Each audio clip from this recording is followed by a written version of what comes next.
স্নেহের ছাত্রছাত্রী, আজ আমরা কবি বড়ুচণ্ডী দাস ও তাঁর লেখা শ্রীকৃষ্ণ কীর্তন কাব্য নিয়ে আলোচনা করব। বড়ুচণ্ডী দাসের শ্রীকৃষ্ণ কীর্তন কাব্য আলোচনা করার আগে আমরা রাধাকৃষ্ণের প্রণয় কাহিনী কিভাবে বাংলাদেশে ও বাংলা সাহিত্যে প্রবেশ করল তার প্রেক্ষাপট নিয়ে আলোচনা করব। রাধা ও কৃষ্ণের প্রেম কাহিনী নিয়ে অনেক কবি কাব্য কবিতা লিখেছেন। সেগুলি বাঙালির এক বিশিষ্ট সাহিত্যিক সম্পদ।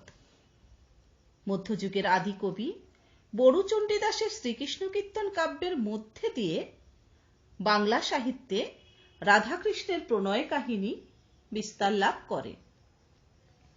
এরপর কবি বিদ্যাপতি ও চণ্ডীদাসের পদাবলীর মধ্যে দিয়ে রাধাকৃষ্ণের প্রণয় কাহিনী বাংলা সাহিত্যে ও সমাজে নতুন মাত্রা পায়।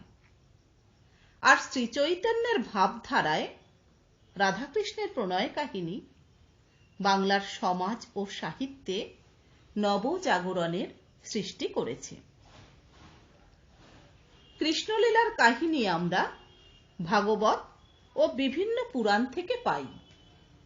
হালের গাথা সপ্তশতী ও সমকালীন গ্রন্থগুলিতে শ্রীরাধার উল্লেখ পাওয়া যায়।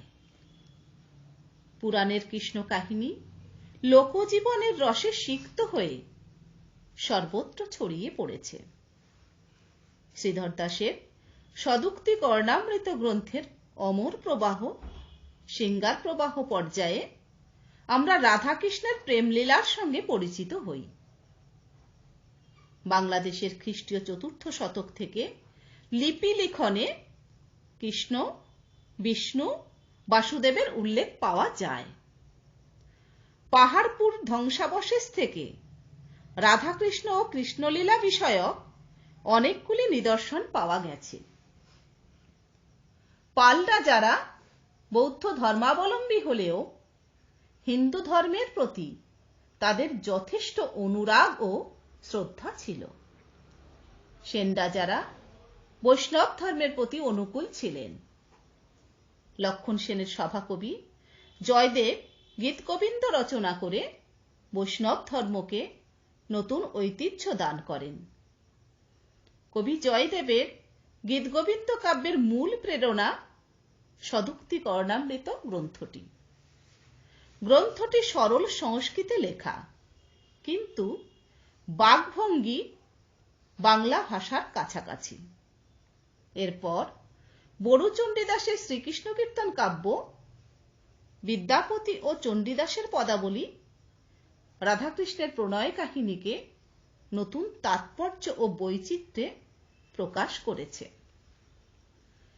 শ্রীচৈতন্য আবির্ভাবের পূর্বেই উক্ত কবিগণ বাংলা সাহিত্যে রাধাকৃষ্ণের প্রণয় কাহিনীকে নতুন মাত্রা দান করেন। আবার তাদেরকে অনুসরণ করেই চৈতন্য সমকালীন ও পরবর্তী কবিরা সেই ধারাকে আরো উচ্চ স্তরে নিয়ে যান। চর্যাগীতির পর দীর্ঘ ২৫০ বছর বাংলা সাহিত্য ছিল নিষ্ফলা যুগ বা বন্ধা যুগ।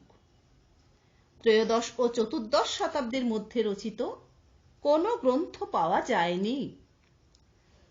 তুর্কি আক্রমণ ও আধিপত্য প্রতিষ্ঠার কালে বাংলার রাষ্ট্রীয়, সামাজিক ও সাংস্কৃতিক অবস্থা ছিল বিপর্যস্ত।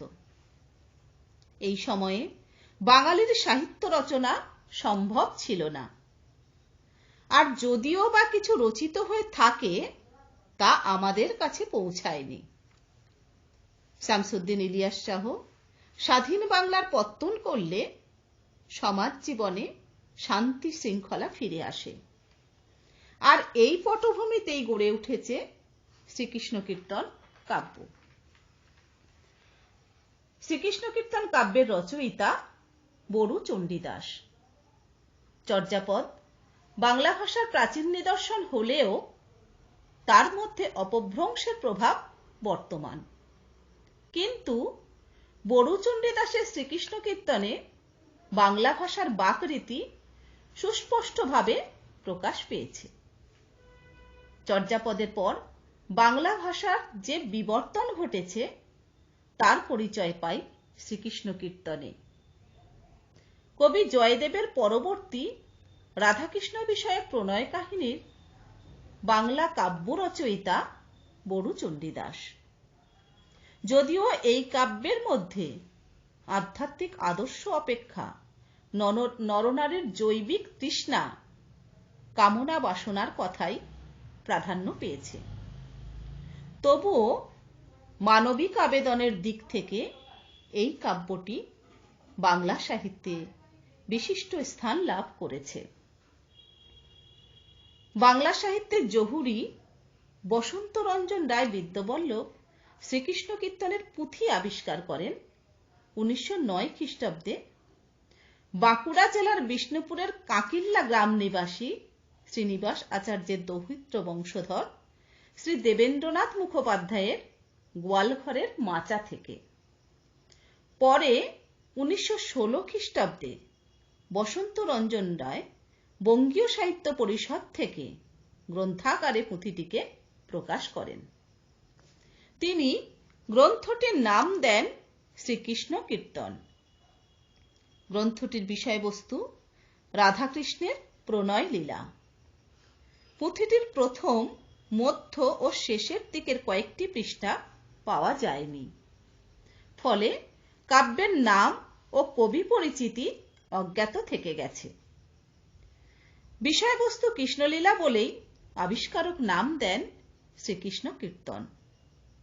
প্রাপ্ত পুঁথির মধ্যে একটি চিরকুট পাওয়া যায়, তাতে লেখা শ্রীকৃষ্ণ সন্দর্ভ। অনেকে মনে করেন পুঁথির নাম ছিল শ্রীকৃষ্ণ সন্দর্ভ, তবে সম্পাদকের দেওয়া নামটি সর্বাধিক প্রচলিত। কবি পরিচয়। শ্রীকৃষ্ণ কীর্তন কাব্যে বড়ু চণ্ডীদাসের ভণিতা আছে 43 বার। ভণিতাগুলিতে বিভিন্ন নাম পাওয়া যায়: বড়ু চণ্ডীদাস, চণ্ডীদাস, অনন্ত বড়ু চণ্ডীদাস ইত্যাদি। এর ফলে বাংলা সাহিত্যে সৃষ্টি হয়েছে চণ্ডীদাস সমস্যা। কেউ কেউ মনে করে কবির নাম অনন্ত, চণ্ডীদাস তাঁর উপাধি, কিন্তু ভণিতায় কবি শুধু অনন্ত কোথাও ব্যবহার করেননি। তাই অনন্ত তার নাম নয়, এই নাম তার অপ্রচলিত নাম হতে পারে, কিংবা গায়েনের দেওয়া নাম হতে পারে। বড়ু চণ্ডীদাসের বড়ু শব্দটি বটু শব্দ থেকে এসেছে।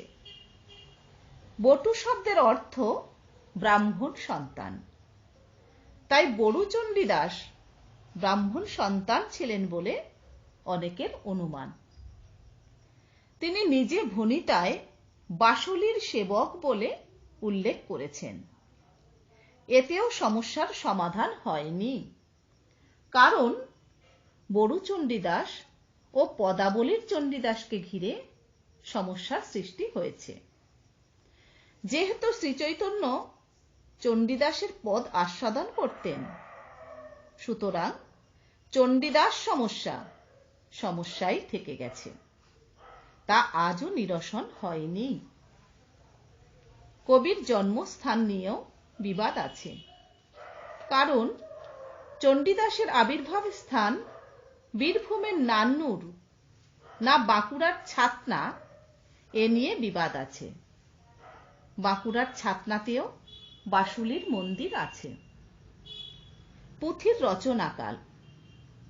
শ্রীকৃষ্ণ কীর্তনের রচনা কখন হয়েছিল তা সঠিক জানার উপায় নেই, কারণ কবি তার গ্রন্থের মধ্যে রচনাকালের উল্লেখ করেননি।